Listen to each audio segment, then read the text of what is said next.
I believe that we can look upon this as a wake-up call, because I think that in the last 40 years, our lives have undergone a very significant change.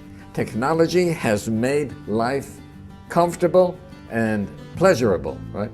And it has taken many hardships out of life. I mean, when I was a kid, right, in the 1930s, life was not easy, right?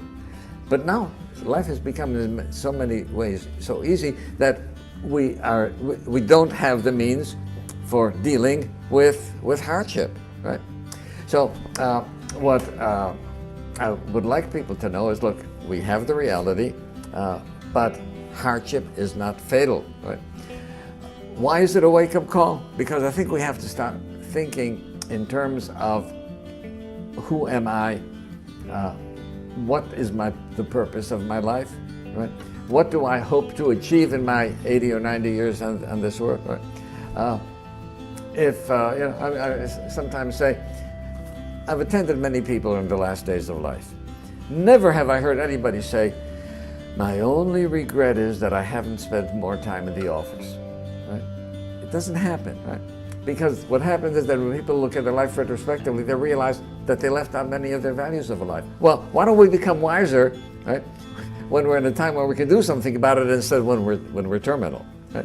So I think that the fact that we have lived so much of a commercial life, industrialized, and I'm not going to pitch religion, because unfortunately there's been a lot of drawbacks in organized religion, and people have lost faith in organized religion.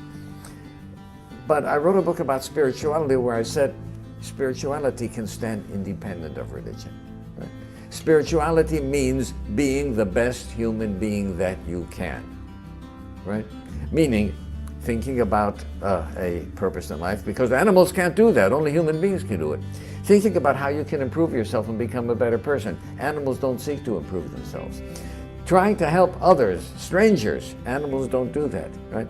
Being able to delay gratification, being able to make moral decisions, what's right and what's wrong, right?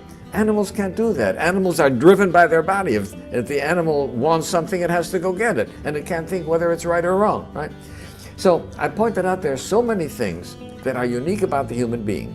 And I take all of those 12 or 13 or 14 uniquenesses, put them together, and I says, this is the human spirit.